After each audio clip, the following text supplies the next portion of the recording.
idil ahaanba dadweynaha sharafta leh ee halkan iga daawanaya sharaf iyo bogaadin ayay ii tahay inaan maanta halkan idinkala kulmo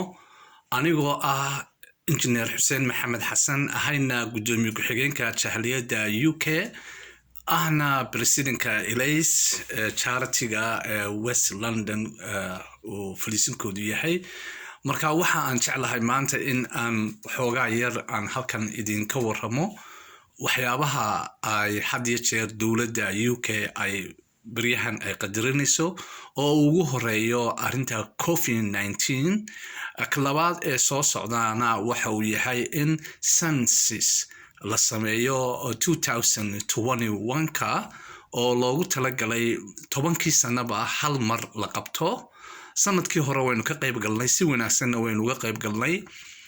waxaana awal Soomaalidu ay click siin jirtay waxa la yiraahdo Africa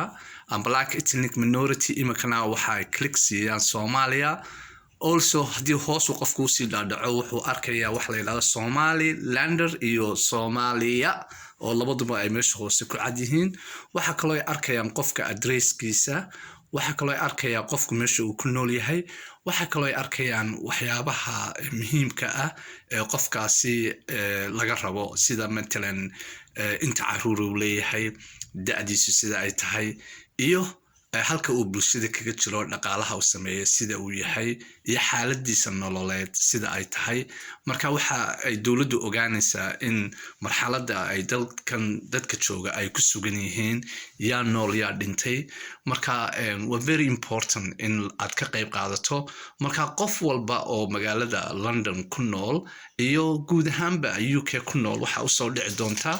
warqad ay ku qoran tahay SANS oo 2021ka ah tiro koobta la rabo oo ay sida u eeg dad arkaysaan sida u eeg marka kuma qorna qofka magaciisa laakiin calaamadaas ay wadataa marka qof walba si wanaagsan u daawo calaamadaas oo kale wadataa gurigaaga kugu soo dhici doontaa marka ha tuurin dabadna waad soo qaadi doontaa waxaad u soo diri doontaa telephone Elays oo kale baad u soo diri kartaa waxaad u diri kartaa any community center oo Soomaali ay leedahay waxa aad u diri kartaa oo la tagi kartaa Citizen Advice Bureau-ga oo kale waad tagi kartaa waxa kale oo aad tiri kartaa counselorada xaafadda tagi kartaa HUK oo kale tagi kartaa anywhere organization ba ka caawinaya oo aad oran kartaa iga caawiya sida maartay loo buuxinayo waa qofkii aan afka garanayn qofkii dhalinyaro haysta amba caruur haysta ay farta yaqaanaan iyaguna way ku buuxin karaan laakiin dadka waayeelka ee farnabalka ah waxaan jecelnahay in community-da la soo xiriiro isla markaana uu si dhaqso ah uu u buuxiyo waayo waa waxyaabaha kolba wadanka ku soo kordha marka waxa miisaanka loo baahan yahay waxa weeye in aad ogaato bulshada halka aad kaga jirtid amba community-gaasi tiradiisu inta uu yahay si aynu u cadeyno inaynu nahay dad ku nool UK dad taxpayer dad u baahan in sida international communities-ka kaleba loo qiimeeyo in kala loo qiimeeyo oo hadhow toole voice-keena power badan siin kartaa marka intaasoo qof oo citizen intaasoo qof oo UK ku nool intaasoo qof oo taxpayer ay wadanka jiraan intaasoo qof oo iskuulay noo taga intaasoo qof oo aqoon-yahana ah waxaasoo dhan aynu selgarayno marka more ay ka jawaabtaan waraaqaha dowladdu inoo soo dirtay oo si fiican oo qurux badan loo buuxiyo formkaas detailska laydinka baahan dhanna aad wada buuxisaan waxay la tahay in aynu ka guuleysan doono hadhow toole oo aan ku xisaabtami doono ma garanaysaa inta tiro oo aynu wadanka ku joogno maayo 10kii sanadood baa tiradu way isbedeshaa marka awal tiradeenu intaynoo ahayd waxaa laga yaabaa in wax iska bedeleen marka inaynu markasta aynu xusuusnaano oo aynu kor u qaadno dareenkeena oo aynu kor u qaadno dadka competitioniska inagula jira sida dowladda waxa jira aynu ka tiro badan nahay oo halkan jooga oo haddana dhaqaalaha ay Europe ka helaan uu ka badan yahay ka Soomaaliya ay ka hesho kale amba Soomaaliya ay ka hesho kale marka waxa loo baahan yahay inaan tusno dowladdan UK la noolnahay inta investment aynu gelino waddankan gaar ahaan investmentka ugu weyn ee Soomaalidu ay gelisaa waxa weeye waxaanu meeshan keenay caruur badan ayaynu ku dhalay community-da kale iyagoo caruuro badan kumay dhalin inaguse laakiin caruuro badan ayaynu investment saasaynu gelinay marka xitaa even caruurteena waa cudud aynu keenay waa investmentkan waddanka gelino ka mid tahay marka waan waxyaabahaasoo dhan aynu ku qornaa oo aynu halkan ku caddaynaa si aynu ugu xisaabtano marka waaynu ku xisaabtanaa in municipality-ga qaybahan ku yeelan karno oo kale aynu nihna annaga area-da ugu badan annaga area-daasi waxaan u baahanay waxaana loo qabto waxaan u baahanay housing waxaan u baahanahay dad aqoon-yahan training special loo siiyo marka waxyaabahaasoo dhan inaynu opportunity-ga waddankan aanu ka qayb qaadano oo aynu ka muuqano ayaa loo baahay marka kani waa qaybaha ugu waaweyn oo qofka markaa doonaysa inaad opportunity-ga waddanka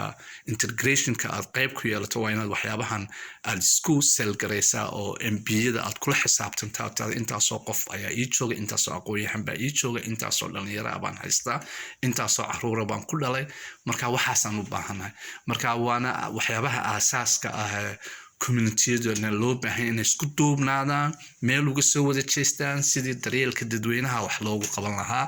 waxaan kaloo u baahannahay in aan cadeyno inta disable aynu haysano inta oday aynu haysano inta aanu dhalinyaro jeelasha xitaa kuwii nagaga jira iyaga laftigooda waa laga maarmaan in la tirakoobo oo la sheego intad yihiin waayo dadka meesha ku jira dhibaatada haysata Soomaalida waxa weeye lama garan karo waayo qofka marka la xiro wuxuu isku qoraa matalan hadduu Holland ka yimid oo kale hadduu Oslo oo kale ka yimid wuxuu oranaya Norway baan ahay ma oranayo Soomaali baan ahay passaportku sida waa Soomaali markaad wacdi jeelasha aad intee Soomaali ku xiran meesha ma garan karto wuxuu ku leeyahay intaasoo wadan oo kala ku xiran marka Soomaaligii way yaraanaysaa inta diidayso ka Britishki wax lagu qorayaa inuu black British yahay marka waxyaabo badan oo aanan wali ogeyn ayaa meesha ku jira marka waxa loo baahan yahay inaan bal ka qayb qaadano waddankan sida looga nool yahay marka wixii faahfaahin aad u baahan tihiin amba ku saabsan tirakoobta maanta waxa weeye bishu waa 6 bishii saddexaad 2021 marka haddaad wax alla wixii aad u baahan tihiin waxaan jecelahay in aad telefonkan aad nagala soo xiriidha 0739209006 marka waxaan idin samayn doonaa appointment ciddii idin buuxin doontaa qofkii dhibaata ka haysto qaabka foomamka loo buuxiyo iyo qofkii aan loo soo dirnay ee aan helin waayo haddii aad buuxin weydo warqadan waxa weeyaan waxaa lagu saari doonaa ganaax haddii aad ignore garaysana waxaa lagu saari doonaa ganaax marka waxaan dhammaan community-ga UK aan ka codsanay anoo gudoomiye ku-xigeenka jahaliyadda in xoog laysa saaro sidii loo buuxin lahaa waa very important waxa weeyaan waa wax la xiriira jiritaanka jahaliyadda UK aan rabno inaan magaca halkan bulshada kaga jirna aan ka ogaano marka waa dinteeni waa in la buuxiyo warqadahaasi marka dhammaanteed adoona cidna ugu daneynayn buuxi muwaadin waanan kugu dhiirigelinaya inaad buuxisid dadka kale Soomaaliyeedna ku dhiirigeli adigoon wax qabiil u eegayn adigoon eegayn waxay kale yihiin qof walba si daacadnimo ugu buuxi walaalkaaga Soomaaliga kale dhibaatada no kala haysatay amba aan ogeyn amba aan la socon waxan